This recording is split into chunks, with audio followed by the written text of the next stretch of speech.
पृथ्वी का कांपना। भू माने पृथ्वी, कंप मीन्स कांपना,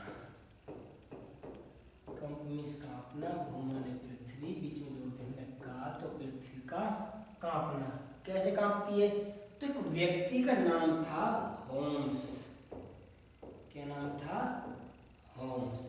तो होम्स ने जो तरंग सिद्धांत दिया था, तो हम तरंग से उठाकर ले चलते हैं कि भूकंप में तरंगें उत्पन्न होती होंगी। ठीक है, कैसे होती हैं? यानी अगर हम इस तरीके से पृथ्वी बनाएं, तो जो पृथ्वी बनाएं तो पृथ्वी में अंदर की तरफ सेंटर में लावा है, लावा है। तो लावा है तो यहाँ पर हम मान सकते हैं कि भूकंप तरंगों का उत्पन्न हुआ होगा। ठीक है, तो इन भूकंप तरंगों का जो जहाँ से भूकंप बननी शुरू हो रही है तो उसे कहते हैं भूकंप मूल। भूकंप मूल। उसके ऊपर जो दूसरी लेयर आती है, अगर ये तरंगे ऐसे चली तो इस स्थान तक गई होंगी, तो जब इस स्थान तक गई होंगी तो इसे कहते हैं हम उद्गम स्थल। उद्गम स्थल। उसके बाद माना यहाँ गई होंगी धरातल की तरफ, तो इसे कहते हैं हम भूकंप का अधिकेंद्र। भूकंप का अधिकेंद्र। यानी जो अगर हम भूकंप को 3 पार्टों में बांटे तो जहां भूकंप बनना शुरू होगा उससे क्या कहेंगे? आपका भूकंप मूल। वो जस्ट उसे जैसे बन के चलेगा तो दूसरे स्टेप को कहेंगे हम उद्गम स्थल। वो धरातल यानी जमीन पर जहां पर उसका अनुभव होगा उससे हम कहेंगे अधिकेंद्र। तो 3 वर्ड लिए, भूकंप मूल, उद्गम स्थल और अधिकेंद्र। ठीक है, तो हम मान सकते हैं कि इसमें भूकंप तरंग में तो P, S और L। आगे बढ़ते हैं। जिन्हें तरंग का नाम लिया, भूकंप तरंग जो होती है वो कितने प्रकार की? 3, P, S और L। ये 3 तरंगे हैं। अगर इन्हें हम चलने के आधार पर देखें तो यह चित्र बनाता हूं मैं। ठोस, द्रव और गैस। P पहले नंबर पे है तो प्राथमिक, प्राथमिक तरंग।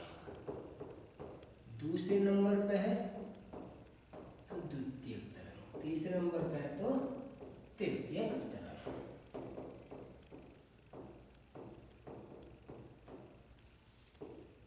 प्राथमिक तरंग क्या ये सर तीनों में चलती है? जी साहब, ठोस में भी चलेगी, द्रव में भी चलेगी और गैस में भी चलेगी। द्वितीयक तरंग तीनों में चलती है साहब ना? ठोस में, द्रव में नहीं चलती, गैस में नहीं चलती। एल तरंग साहब ठोस में चलती है, द्रव में चलती है, गैस में नहीं चलती। ठीक है, और आपने 2 वर्ड सुनेंगे, अनुप्रस्थ और अनुदैर्घ्य। तो हम जो कहते हैं प्राथमिक तरंग जो है हमारी P, इसे कहते हैं हम अनुदैर्घ्य तरंग। अनुदैर्घ्य तरंग।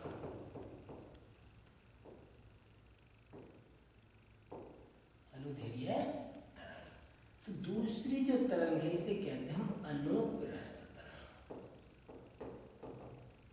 अनुप्रस्थ तरंग।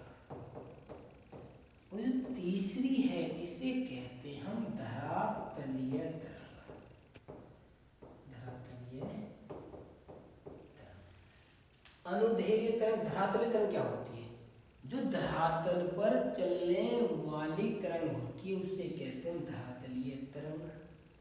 अनुप्रस्थ जो माध्यम के विपरीत, मान लिया हवा ऐसे चल रही तो उसके ऐसे लंबवत गति करे। जो माध्यम में कण गति कर रहे हैं तो उसके लंबवत गति करे तो वे तरंग होती हैं अनुप्रस्थ तरंग। अनुदैर्घ्य जिस तरफ माध्यम के कण गति कर रहे हैं तो उसी तरफ अगर तरंगों की या कणों की गति हो जाए, तरंगों की गति हो जाए तो उसे कहते हैं अनुदैर्ध्य तरंग। ठीक है, तो P कैसी है? अनुदैर्ध्य तरंग है, प्राथमिक तरंग है, ठोस, द्रव, गैस तीनों में चलती है। S तरंग द्वितीय तरंग है, अनुप्रस्थ तरंग है, सिर्फ एक माध्यम में चलती है, दो में नहीं चलती। L धरातलीय तरंग, धरातलीय सबसे पहले सिस्मोग्राफ पर पहुंचने वाली तरंग P, और सबसे ज्यादा नुकसान करने वाली तरंग आपकी L। मतलब धरातल पर जो स्लो मोशन में चलती है ना, वो होती है आपकी धरातल तरंग, और सबसे ज्यादा नुकसान भी यही करती है। अब इनमें दो यंत्रों का प्रयोग किया जाता है। किसका? जैसे कि हॉस्पिटल में आदमी मर जा रहा है ना, मरने के जब कगार पर हॉस्पिटल ट्रीटमेंट चलता है, जी पाथ, तो वहां पर जो है इस तरीके से ग्राफ सा बनता है। तो इस तरीके से जो ग्राफ इन तरंगों का अगर हम बनाएं तो एक वर्ड का यूज किया जाएगा, सिस्मोग्राफ। किसका? सिस्मोग्राफ। यानी इन तीनों तरंगों का जो ग्राफ बनता है वो किस पर बनता है? सिस्मोग्राफ। और इन तीनों तरंगों की जो स्पीड नापते हैं उसे नापते हैं रिएक्टर स्केल। किसे नापते हैं? रिएक्टर स्केल से नापते हैं। तो ठीक है, तो हमने पढ़ा भूकंप यानी पृथ्वी का कांपना। जब कांपती यानी तरंग मानते हैं, भूकंप यानी तरंगों की उत्पत्ति मान सकते हैं। जब तरंग आती तो तरंग, भूकंप तरंग की बात जब चली तो तीन प्रकार की PSL। P तरंग सबसे ज्यादा स्पीड से दौड़ती है, अनुदैर्ध्य तरंग होती है, तीनों माध्यम में दौड़ती है, साफ, ठोस, द्रव, गैस में। द्वितीय तरंग अनुप्रस्थ तरंग कहलाती है, साफ, केवल एक माध्यम में चलती है, दो में नहीं चलती, मतलब ठोस ठोस में दौड़ती है, साफ। आगे तीसरी तरंग धरातलीय तरंग, सबसे तगड़ी, खतरनाक, पृथ्वी के धरातल पर चलती है, सबसे ज्यादा मकान दुकान जो नुकसान पहुंचाती है ना, ये L तरंग, धरातलीय तरंग। इनका जो चित्र बना है ना, इनका चित्र बना है सिस्मोग्राफ पर। ठीक है, और इनकी जो तीव्रता, स्पीड नापी जाती है तो रिएक्टर स्केल। ठीक है, और जो भूकंप जहां से बनना शुरू होता है ना उसे कहते हैं हम क्या? वर्ड मिटा दिए, आगे जोड़ते हैं। जैसे भी बताया था कि मान लिया भूकंप यहाँ से बनना शुरू हुआ है तो इसे कहेंगे भूकंप मूल। भूकंप मूल। उसके बाद जैसे मान लिया यहाँ दूसरी सतह पर आया तो इसे कहते हैं उद्गम स्थल। उद्गम स्थल। उसके बाद अगर तीसरे बिंदु पे धरातल पर पहुंच गया कौन सी? L तरंग, तो इसे कहते हैं अधिकेंद्र। अधिकेंद्र। क्लियर? तो ये जो मैं लावा की बात कर रहा था, किसकी? लावा की। तो इस लावा से जो गैस बनती होगी, तरंग भी उत्पन्न होती होगी, किसकी? लावा से। क्योंकि पृथ्वी, एक आदमी हुआ था सुवेश। कौन हुआ था? सुवेश। तो इसने बताया कि पृथ्वी की आंतरिक संरचना सियाल, सीमा और नीथे से हुई है। इसमें सियाल का मतलब सिलिकॉन, एल का मतलब एल्यूमिनियम,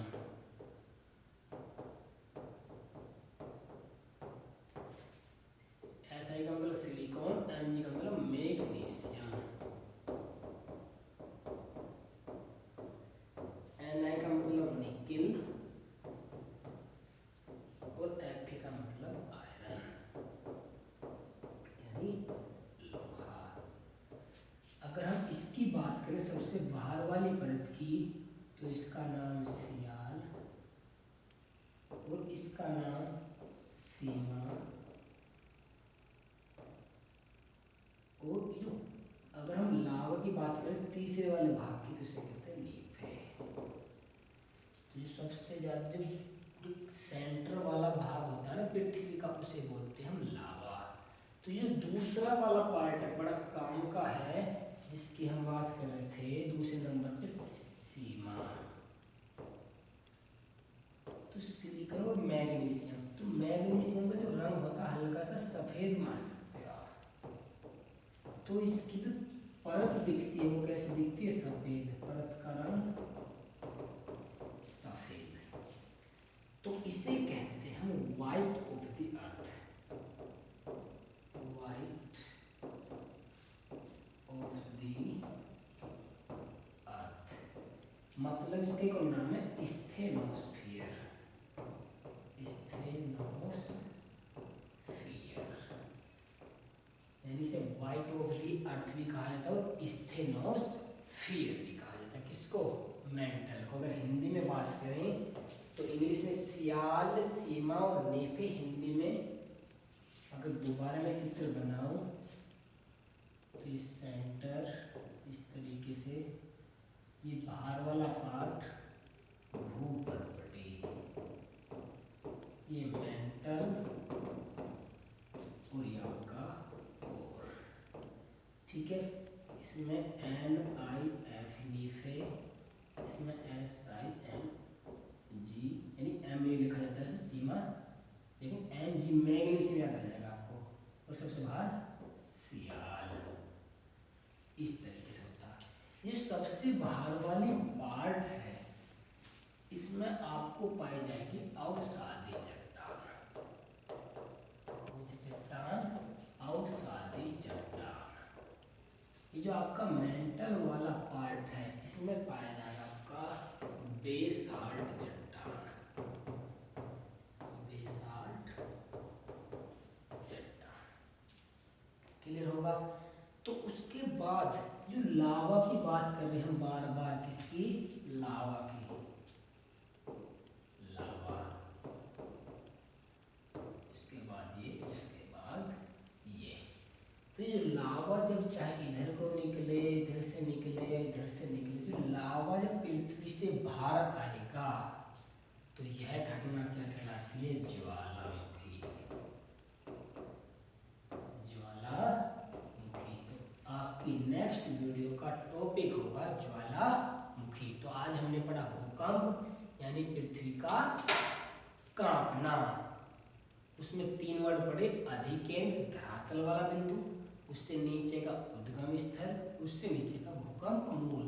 सबसे तगड़े 2 क्वेश्चन पढ़े कि भूकंप तरंग जो PSL होती है उनका चित्र किस पे बनता है, सिस्मोग्राफ पर, और उनकी तीव्रता जो नापी जाती है वो नापी जाती है रिएक्टर स्केल पर।